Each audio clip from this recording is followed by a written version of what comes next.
shortcut of we are doing this to a patient which is a difficulty of breathing. Okay, so there's no chance for me. It's isa-isa lang ha. Kasi nagigit ako, no?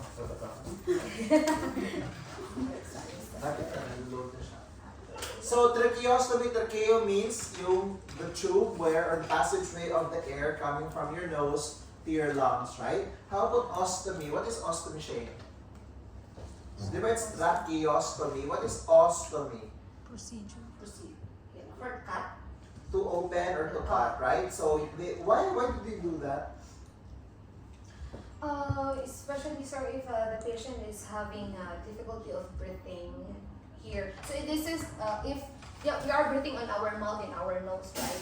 So this passage here, I mean the trachea is the one. The bypass shortcut means it's near to our lungs to hear, to make it easier for the patient to breathe. So it's just like, studying this one, it's so amazing how our body responds. Like, can you imagine we are having a cut, open wounds, and it helps us to breathe. So hindi na siya gumagana yung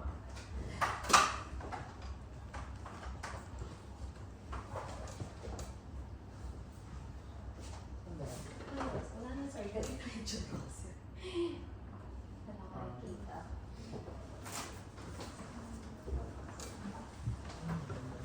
Ano ba yung next? Hindi ko pa Ito. makita. Ito, nakakonect ka sa wifi? Ano mo lang? Ang connection ng wifi. Naghahanap ako.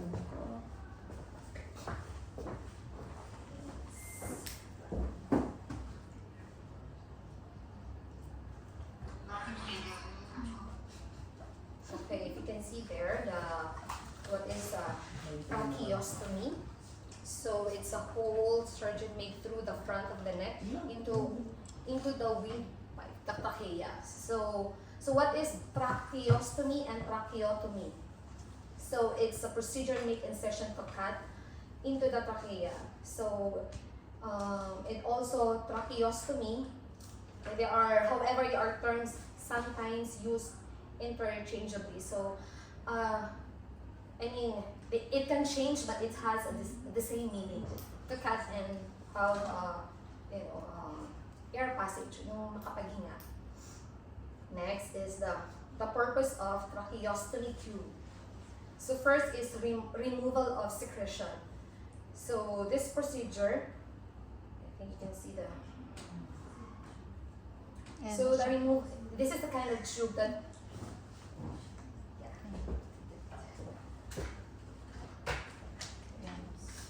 So this is look like the picture, if you can see how it looks like.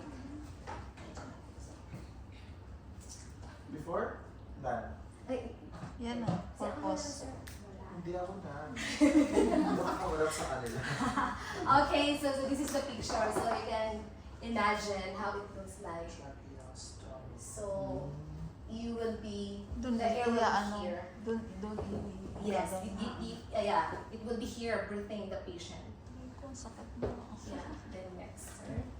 Thank you very So the purpose of tracheostomy tube, so first is the removal of secretion. So a procedure used to remove secretion from the trachea individuals with a tracheostomy tube. So, see, it's look like I don't have the kind of. When you talk to people, you don't turn your back on them, right? Okay, sorry. That's So, okay. so like this. So it's look like kind of that one. So you have the Ito ang tube tumingin. inside. Oh, okay, yes, sir. And then and the use is also for, aside from difficulty with breathing, it's also like remove secretion means is like kind of phlegm. Diba? So if it is difficulty of breathing, that's the tendency of some kind of discharge. Can I see? Discharge. Yeah, from the body, from your lungs. And then, Dito ka tumingin. patingin dun. Second is, facilitate breathing. Okay. Tracheostomy provides an air passage to help you breathe when the usual route of breathing is somehow blocked. So yeah, it's explained well that it helps us because if the patient is difficulty to breathe, it's difficult to kind of it's difficult to them to cough. Okay, then that's it.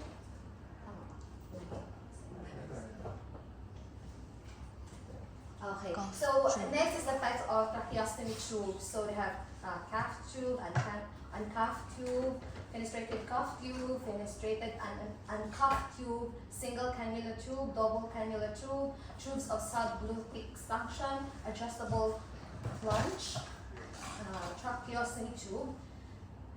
So next, yeah, cuff tube. So cuff tube is to obtain a closed circuit for ventilation.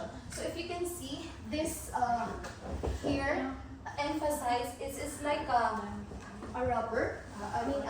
Inflated. The purpose like it's already here inside of your neck, right? And then in here there is like a small kind of inflated, may hanging air. The purpose is if the patient is breathing, of course it's an open wound, so that it will not be irritated. So it will be like it's like a supporter, I might say, sir, a support from your throat, so that it will be kind of fit or stick. Okay, and then Okay ka pa ba? so that's the front calf tube. So yeah. Seconds. And then if it is using this calf tube, it should be checked twice a day because maybe it have some blood because it's an open wound, right? So maybe some it's kind of nana or sip. What's the English of nana? Or kind of that irritation in the wound. Mucus, secretions, discharges. Okay. So what is this? What we're looking at? Ano ba yun? What is that? Which one, sir? Yan sa taas. Ito. Yeah, that's the one, the cannula, the outer cannula and the inner cannula. That's the one, it's here actually. The one. And the one, it's big, this is the one. Can you imagine? Yeah. So now you have an ostomy, right? Or they open your trachea for whatever reasons. Maybe the patient's difficulty breathing or whatsoever. But this is one of the least option or pinaka-worst option na they will try oxygenation first. They will try to suction whatever. But if it's unresponsive or it's not helping the client, then they will do this procedure. And sometimes, kasi this one will take not forever. So now they open or they make an ostomy. It's called tracheostomy. So that the oxygen can enter directly to the lungs, right? So mas mabilis yung ganun paraan. So now they will do the outer cannula and they will insert that in your throat or in your trachea, right? Yes. So what do you call this yung tube na yan? That is your outer cannula. And then you have the cuff. Yung cuff is yung balloon. Nakita niyo ba yun? Okay? What is the balloon for? Para maging support or anchor so that it will not easily dislodge from the trachea. So can you imagine, nakalagay siya, hindi naman siya tinahi eh. Nilagay lang talaga siya doon, tapos in-inflate yung balloon para may mag-hold. Yung gano'n, para hindi siya natatanggal agad. Pag gano'n, natatanggal agad. Natatanggal agad siya. So, dapat pag gano'n, dapat may naka-support dito na mataba para hindi siya matanggal-tanggal. Gets ba? Sure, there you go. That's cough tube. Next. But the cuff tube, sir, is for the ventilated patient. Okay. Now, uncuffed tube. Uncuffed tube is the patient which is not ventilated. What do you mean not ventilated? It's not ventilated. Yung may there's a machine for support, a machine that's supporting your Patient, yeah. it's called the ventilator. Alam niyo yung pala yun. yun yung ventilator, okay? Okay, next. Yeah, I think so. For uncuffed tube is, I think in this, it's already healing process the patient. So there's no need for the balloon to, you know, it's already like moving on the trachea. So that's only for, the difference for cuff and uncuff is the one with that balloon holding, fit on the throat and without. Okay. Then next is the fenestrated cuff tube. So see, if you can see actually, it has a hole. For that one is, yeah, same as with ventilator. Patient is using a ventilator. For this patient is more high risk of kind of tiny cluster or white. So like phlegm, because what's this? Because this one is for ventilated, sir. So I mean, correct. They are more high risk of phlegma because they are phlegm.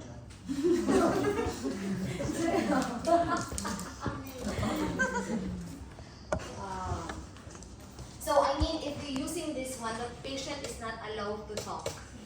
Correct, sir, right? It's not, if using this kind of tube. And yeah, I think if you want the patient can you need to remove this one. And it's depend on the order of the nurse and the doctor. Okay.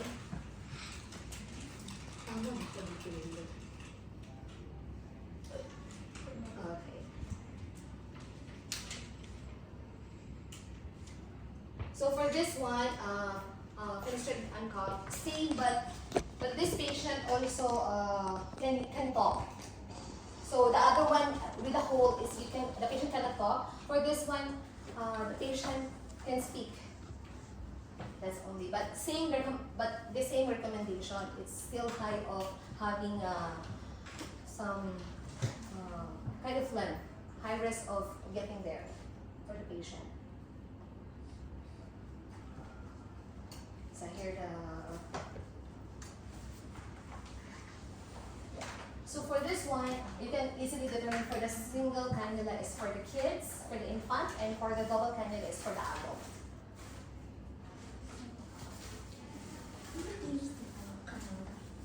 Canula? So, dapat diba pakita mo yun, diba? Yes, afterwards. Yes, it will part of my report. So for tube of subglue. Wag na yan, next na. So that's for the long term. Next is adjustable Flange. Tracheostomy tube. So this one also is for like a long neck patient. So may mga short neck, yung mga walang neck, grabe ka naman. Yeah, this is the picture. So they are also made for the patient with long neck. So only that one. Then for the next is procedure for cleaning tracheostomy tube. So the equipment is a packet of goose, cold boiled water. So that's one I when I reading this one, what is cold boiled water? So you can use this one like saline, correct, sir? Saline? Saline? Sorry, saline. Celine. Saline. Yes, patay na si Celine. Saline. You will never be Celine. And next is disposable plastic gloves, mirror. Mirror is optional if you will do your own, cleaning your own tube. Because they can do that at home. Nire-remove siya. Ha? Nire-remove yun. Paglilinis. Yes. Di ba kasi totally open. Yes, open. Kapag tinanggal mo. No, it's, later kasi, there's an outer cannula which is lodged into your trachea. Di ba may balloon? So nakastick lang siya doon. Now, the inner cannula, the one, di ba, they have double cannula na pinakita niya? The inner cannula, yun yung natatanggal. So, technically, you will not be touching the skin. So, it's not painful.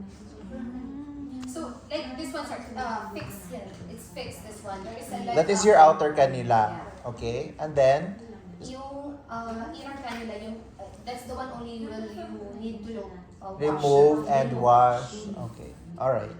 So same as and last one is the waste bag. Of course, first we can use for waste. Step 2 is cleaning the trachea. Yeah, number 1, the most basic one, you need to wash your hand. Why? For To prevent what? cross-contamination. Okay. Next, wear ng gloves. And then next? Yes, next is remove ba? Yeah, that one. So twist the inner cannula. So just imagine guys that this one is using gloves, okay? And yeah, in the outer and inner cannula, you need to the counterclockwise. So you Yes. go to the anti-clockwise. So there's a lock and unlock. So that's the purpose. And the second is gently put out in a downward position, remove the inner cannula. So that's the one you need to remove the right, sir, cannula. Yeah. The next is is the inner cannula called, that's the time that you wash in the sink the cannula and then dry the inner cannula with sterile gauze. So only water lang po ang pwedeng ang panglinis sa kanya. Normal water. Normal saline. Saline, at saka, or if we don't have saline, that's the cold Boiled Boiled water. water. So, Pinalagay. technically, parang sterile. Ang sterile. sterile. Yes. So next, insert the cannula into the tracheostomy tube in a clockwise direction until the two blue dots. So that's the indication that it's already locked. If it is the two dot, it's aligned, sir, correct? Mm. Yeah, and then dispose, use item in the turn button. Correct, sir. Yes, correct. So of course, it's the remove the cannula. Please contact the ward nurse or GP immediately. So hindi tayo pwedeng bida-bida, sir. Oo. Okay, next. So this is the material for changing the dressing. So now we already cleaned the cannula. So next is the thing around the wound. So like this, there is a supporter, the tracheostomy tube holder. So like nakaikot siya, like a kind of necklace. And sterile cotton balls, 1 inch of micro pour tape, packet of goose, waste bag, clean plate of bowl, disposable plastic gloves. So that's the materials. Then of course our working stations. Of course, obviously it will be clean and put all your materials there. Next. So of course again we need to wash our hand to prevent cross-contamination. Next. Yeah, open and drop the cotton balls into the plate. It's very understandable. You can next here put the saline. Celine!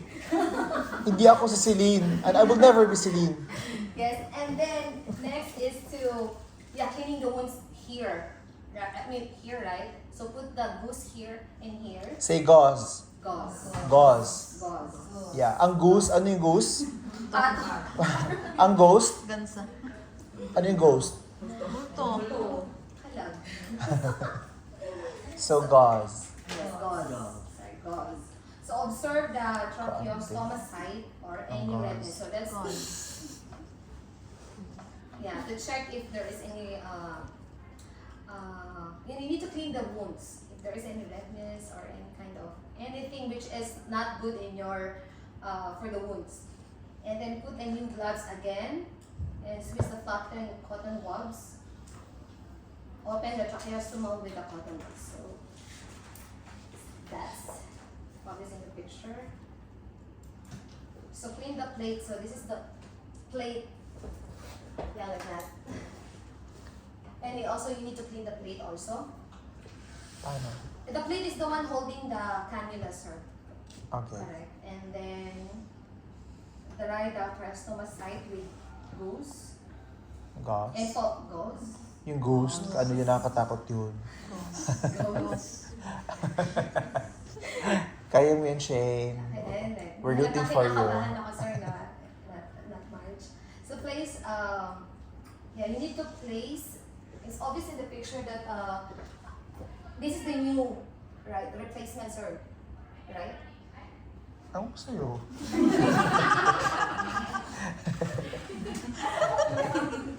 Report mo yan. Yeah, then secure the enfolded goose. Gauze. Goose? Gauze. Goose. Deep freeze. Parang Gaza, gauze. Oh, Gaza, Gaza. Sa Tagalog, gasa ba yan? Gasa. Gasa. Gaza. Microtape. Micropore. Micropore tape.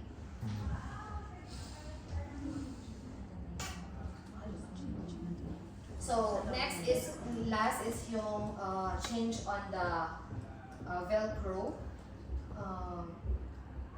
So, the thread Velcro through into the plate. So, while you are changing this one, you don't need to remove everything. So, just like step by step.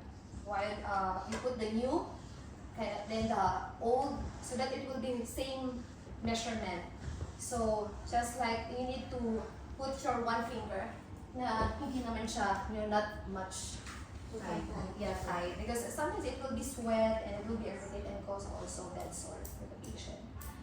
And next, remove the, of course, whole or dirty velcro. Bakit? Why you will not remove everything altogether? Parang bakit mo kailangan ilagay mo yung new, tsaka patanggalin yung old? Why not remove the old one and then put in the new?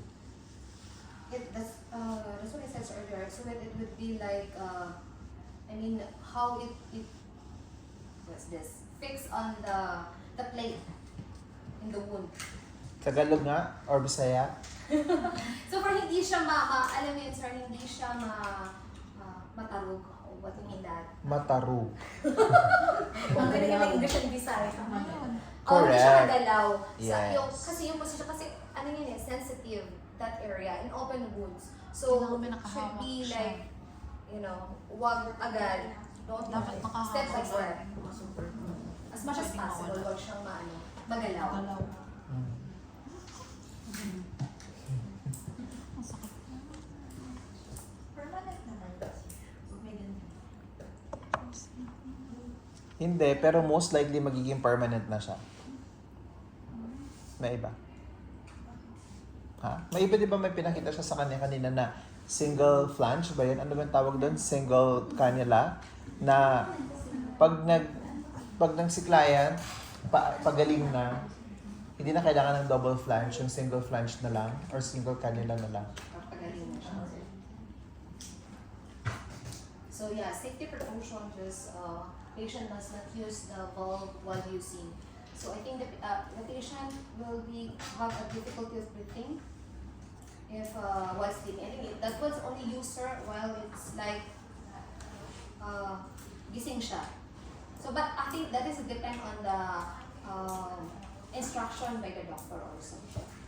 So the fact like valve should not be used under supervision of the caregiver. So that's the only.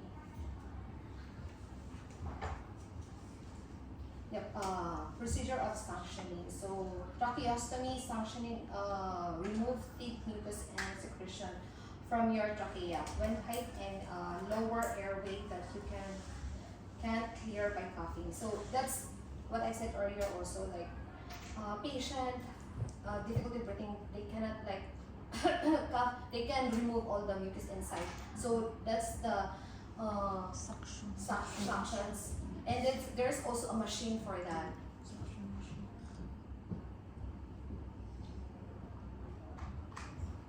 So here, that's the suction unit, the suction catheter, filter.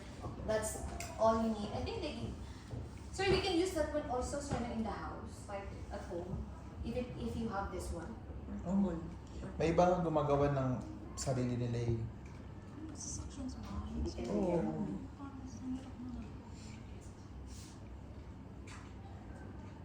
So determining need for suctioning. So you need to Say suction. Suction. Yeah, hindi siya suction eh. suction. Suction.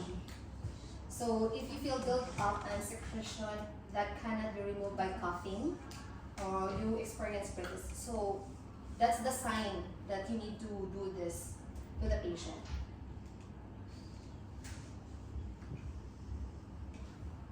So what I said, that's the procedure, or clearing, and for using the machine, it's manometer, correct sir? But for that suction machine is it controls the pressure. Maybe if you're using that onto the patient, it's monitor how the pressure is. Maybe you sunk already the The organs. lungs. The lungs is already out. So it should be monitored and controlled by the machine.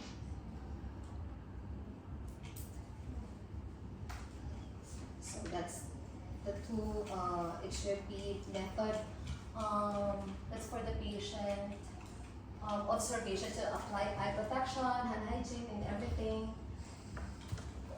For you, to assess the patient for sanctioning. Yeah. Actually, that's all only. So, like what I said earlier, if the patient is having this tracheostomy, we need to check twice, and if it is irritated or something, and then report immediately to the nurse, nurse or doctor. And also check the manufacturer product information before use. So there's a lot of kind of difference of what's this, cough. So it's depend on the what's this, materials. So it's depend by, of course, ordering by prescription by the doctor. So I have last video for you guys. Tracheostomy tube suctioning is performed to maintain the patency of the artificial airway.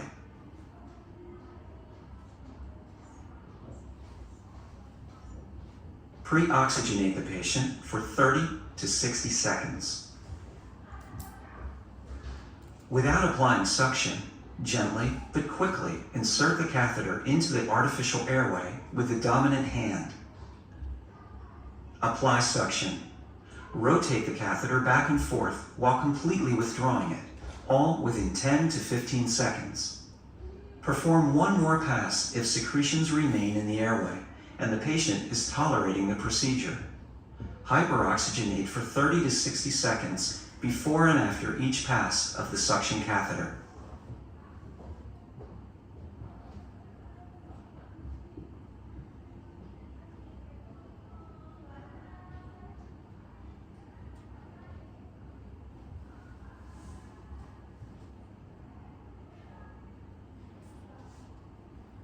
That's all. Thank you.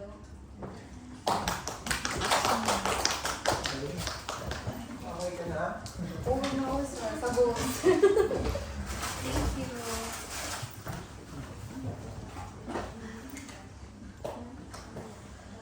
Pinuputok si Adele, so di ka man na nag-check. May denture dito.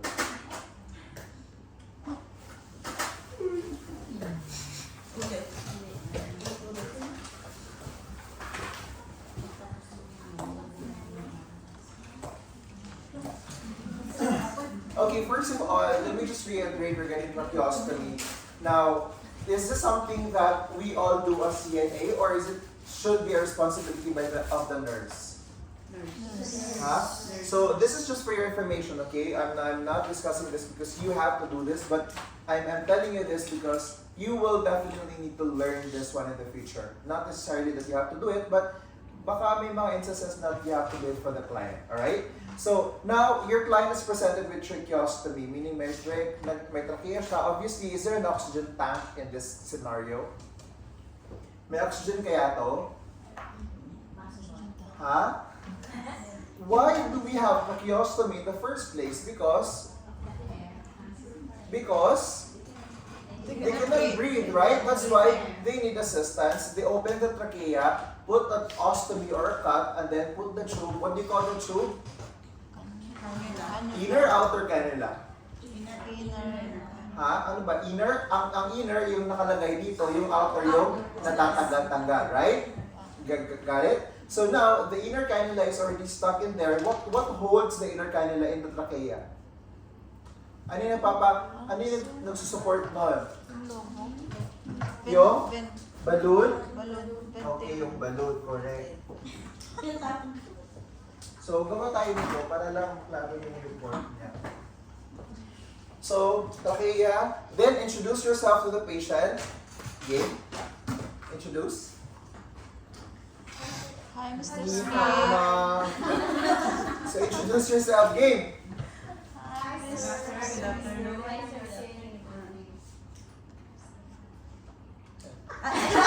And then,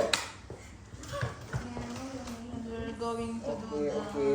Now, close the curtains. Ano pa ba? Wash your hands to prevent, to prevent cross-contamination. Ganun. Okay? Hindi ko to, Shayne. Kung pa, tupupo dyan.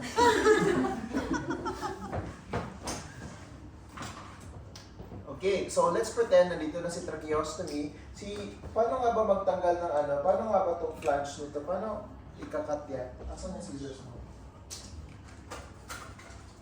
Ano yung tsura na nandun sa loob? Paano yun nilalagay dyan? Ano sa ito? Paano ikakat yan? Paano ba? Yung ganito. So, half strip, and then we can, Pakita mo sa kanila. okay, like this. So, how many times should you do this in a day? It depends on your patient's situation, okay? If you hear the sound, you will know that there's a lot of phlegm na or puno ng phlegm si patient. So, it's about time to do suctioning. And also, on the outer, you should be able to observe as well na, this one is already dirty or I need to take care of this na, okay? Because if it's dirty, ano bang effect nito if dirty siya? It could cause infection. Then what if naman si patient, if you're not going to do the suctioning, what will happen to the patient? Imagine, ang dami ng plema. Mabara, hindi mag-high. Then, it could lower down the oxygen. Sometimes it could cause the death of your patient, right? How do you measure the oxygen of this patient? Using the? Oxy. Okay, oximeter. So now, what's the normal oxygen level or saturation? 90 to 100%. But since he is sick, that's why nakatracheostomy ta, our target is above 90 or 95 talaga, alright? Not lower than that. If it goes lower than 90, what's the first thing to do?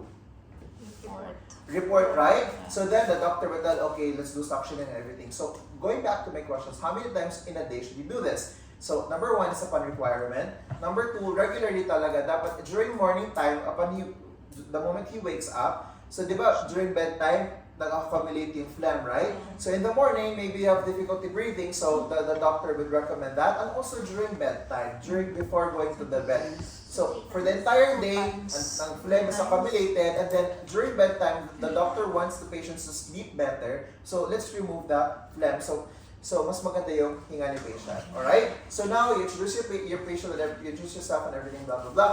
This one comes actually in this packet, okay, or in this package na nakagaling tracheostomy tracheostomy care. Is it sterile or not? Stereo. So if it's sterile, therefore CNAs are not involved in that, right? But just to let you know kung how it works ba. But it's just better that you're equipped with ventilation also.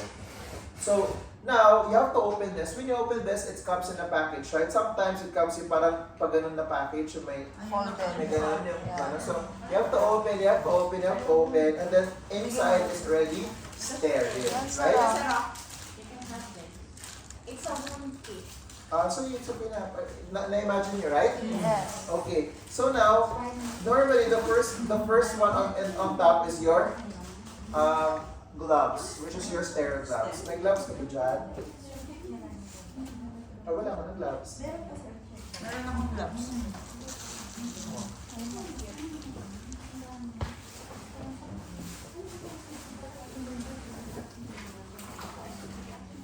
So kunwari lang, ito yung kanya. Okay? Kanila.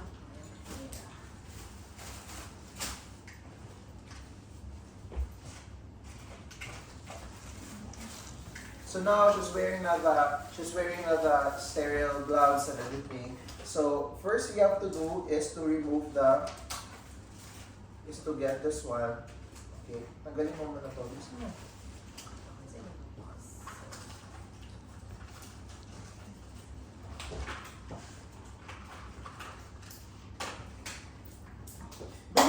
Bilis!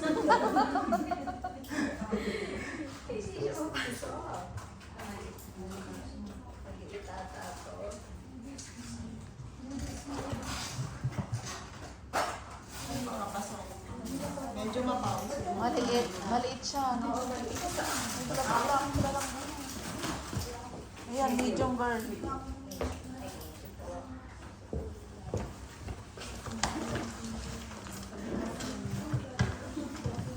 Okay, now after that, you have to take na this one.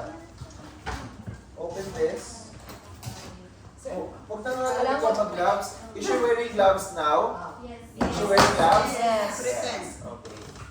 So, this is sterile technique na, right? So, make sure, hindi pwede mag-ganyan-ganyan. Sterile lang. Dapat ingat ka kasi ba sterile ka. Okay, now, after that, kunin mo ito, i-arrange mo sila lahat dyan. Make sure that your hands will not touch anything else that's not sterile, right? So, i-prepare mo yung mga gamit mo, pagtatanggalin mo yung mga gamit mo. What do you call this one? Forceps. Lagay mo din yung forceps mo dyan. Yan na, tagal.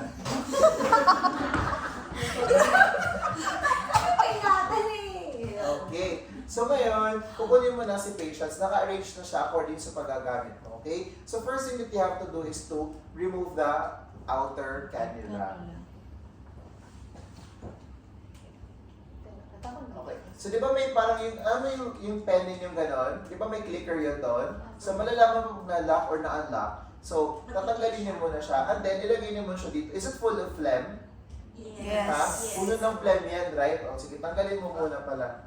Then, dito, lagyan natin ng saline or it depends kung ano yung mga cleaning solutions na gagamitan mo, right? Remember, your saline solutions will only be open within 24 hours. So, if you have a bigger ml, like 500 or 1 ml or 1000 ml, make sure you put the label kung what time did you open the Saline solution. Okay? So, now, you have to open this and then you have to put this in this one, for example, okay? So, nakalagay na yun siya dyan and then nakalimog na. Nakalimog na, sir. Then, ilagay mo siya dito. Wala? Hindi matanggal. Hindi matanggal? Okay. Maghanap tayo. Kunwari natanggal na. Okay, so, natanggal na natin dito. Bakit? Why do we have to put it here for the meantime? Just Sterile. Why? Kailangan natin ibabad sa water. Sa para salat. matanggal yung bacteria na nakasan. Para? Para disinfect. Remember, there are phlegm here, right? Yes. And it's sticky, right? Yes. So, paano mo tatanggalin yun? So, ilalagay mo ng water para mas easier lang for you to wash. Okay? Next is, kunin ka ng forceps, tapos dahan-dahan mo kukunin yung naka-insert dito na gauze. Yung gauze. Saan mo nilalagay? Okay, so anong color yun? Yellow. Why? Ha? Hazard. Okay. So, lagay na. And then, now, since this one is already unsterile, make sure that this one will not come in contact with this, Yes. okay? So, if you want to rest, for example, you can put it here lang, okay? So, ito pa rin yung, malayo siya dun sa sterile na set mo, okay? So, this hand should be sterile. Or kung ano ka ba, righty ka or lefty? Righty ka, so ito. So, this one should be sterile and this one should be unsterile. This one will touch the patient and this one will not touch the patient. Only this will touch here, this will touch that, okay? So now, you have to clean the flange or yung neck plate pala niya. Yung neck plate. Can you say neck plate? Neck plate. You remember the picture of yung neck plate? Yes. So you have to clean it from inside going outside or from circular motion going outside. So for example, this is your cotton buds or ano ba tawag nito? Cotton balls. Yung mga, ito ba? Cotton buds. Q-tips, right? Normally, mahaba siya, pero again, yes, ganito. Okay? Okay, so let's say marami kang ganyan. Okay? So, gamitin mo to. Tapos, ibabad mo to sa tubig na gano'n. Okay? Ibigay mo sa katawag kamay mo. Okay? Then, clean. Okay? O, tapon. Kuha ng bago. Ulit ng bago, tapos ilagay ulit. Or, from the beginning, pwede mo naman yung lahat ng ganito, ilagay mo na siya dito sa, parang nakababad, mabasa na siya, right? Okay, so, kuha ulit. And then, clean mo. So, mag-clean tayo is from, Inner to sa, ako na naman dito, ay, ako nga. So, from inside, going away, okay? And then, discard, and then take another one inside, going away, okay? Take another one, and then here, take another one, okay, take another one until you're satisfied. Okay, if hindi ka pa rin satisfied, ilagay mo pa rin siya dito, pero dapat alalay lang na hindi magpabalik-balik yung ganun because again, it's to prevent cross-contamination. Okay, so are you happy na? Yes. So it's clean na and everything. So if you see the patient's having difficulty breathing, make sure na yung oxygen, as much as possible, ibalik mo siya dito. Okay? Or, what you can do is yung oxygen, lagay mo lang siya dyan sa gilid para at least may malalangka pa rin siyang hangin during your care. Okay? So, now, you're happy, you're clean na, okay? What will you do next is you have to put na the back that gauze. So, asan yung gauze natin? So, ito, it's already come in the package also and it's all usually like this. But you guys, I do not suggest that you cut like this, but in the province, we do this. But as I've mentioned, since now it comes in a package na dapat nakat, why you don't cut this at home? Alam mo yung mga himol-mol? The himol-mol can cause irritations inside, so we don't want that. This one, yung machine talaga, yun is clean, right? Okay. So now, you have to take this na. Okay. Now, sometimes kasi this one is difficult kasi imagine, ito siya, nakastuck siya dyan, right? So, it's difficult. So now, before pa pala, lilinisin ko muna yung outer kanina. Okay? So, kunin mo to. Meron siyang ganito, something, or may brush yan siya. Okay, kunin mo yun din. Ito. Tapos i-brush mo yung dalawa. Di ba tube yan? Oh, ito na lang daw. Tube, o brushan mo.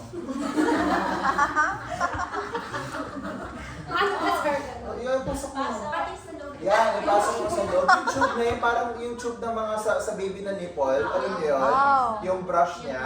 Okay. Ipasok mo sa loob kasi may mga plema dyan sa loob, right? Oo. Okay, din dito sa kabilang side ulit. O yan, okay. So anyway, matuturn-turn mo naman yan siya, pwede mo na siya linis-linisan. So now, malinis na yung tube mo. So after that, lagay mo na to. Parang ito siya is also dryer. Parang wiper to eh. Para may cotton ball something dito. So make sure you dry the inside. Okay? So now you dry the inside. So you're ready na, ilagay mo na siya dito. So this time, you have to take it now. Asan yung inner cannula natin. Tapos ilagay mo siya dito. Remember the clock? Kaya gano'n? Click na. Okay? So make sure mag-click yun kasi pag hindi yun mag-click, mamaya, natanggal na, nasa yun. So hindi mo na-lock. So you have to make sure you lock it properly. Okay? So nandun na siya. And then ilagay mo na itong ating gauze. So remember, meron pa kayong trach tie or tracheostomy tie, right? So naka-tie to siya dito. Naka-tighten yan siya. So hirap talaga ito ipasok actually pag hindi ka masyadong experience. So what you will do, you will put it here like that and then kukunan mo siya ng isa pang forceps. Ano tawag nito? Forceps. Okay. Tapos i-insert mo lang siya doon sa loob. Okay? Maganda na siya titignan later para nakaganda siya. Okay? Yon. Tapos nabalik ko na din yon. Nakalock na siya. Nalinis ko na itong dito. Next is yung tracheostomy tie, right? So, ang sabi mo, what did you say? Hindi siya tanggalin lahat. Correct. So, you have to remove this one first and then put the new one. Okay? So, once it's already settled here, then ilagay mo siya ulit dito sa likod. Ito pa din, why?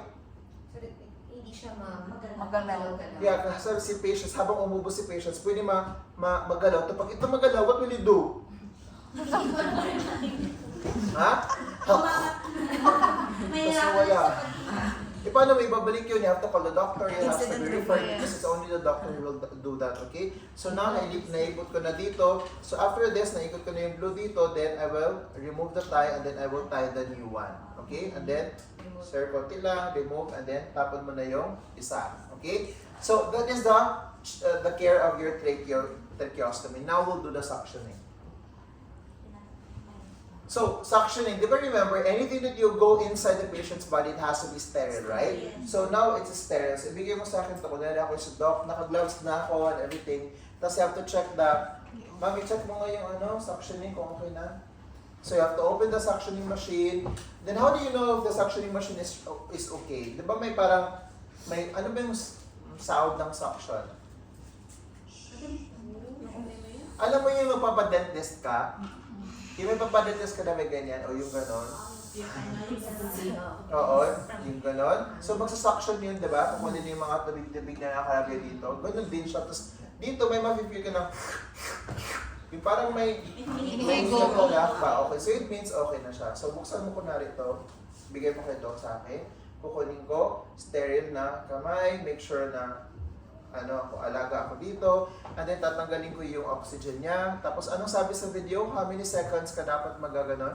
15 seconds. Maximum is 15 seconds. So, that's 10 to 15 seconds lang. So, dapat i-hyperventilate, meaning bibigyan mo na siya ng oxygen to support dun sa time na wala siyang oxygen, right? So, oxygen, remove. And then, insert na tayo for 15 seconds, okay? So, when do you stop? When do you stop? Tuloy-tuloy ka lang ba or kailangan may precautionary measures ka? Stop kapag Ha? If the patient is not able to breathe na rin, o konti lang, Mr. Johnson,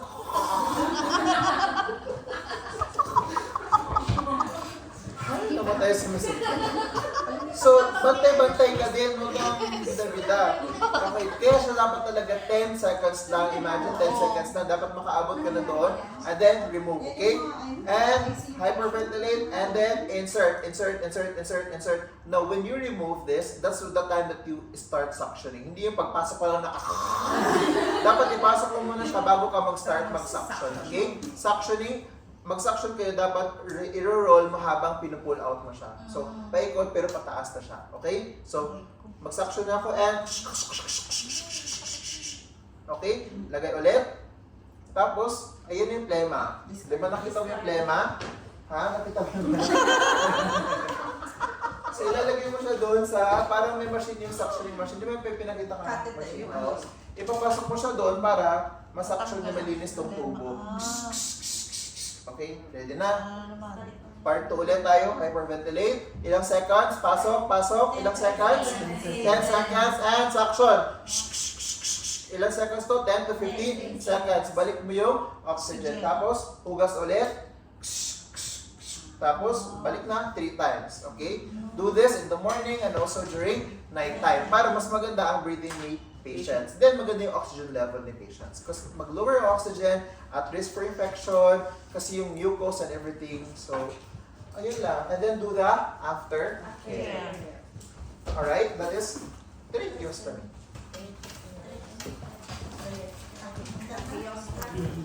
Tracheostomy.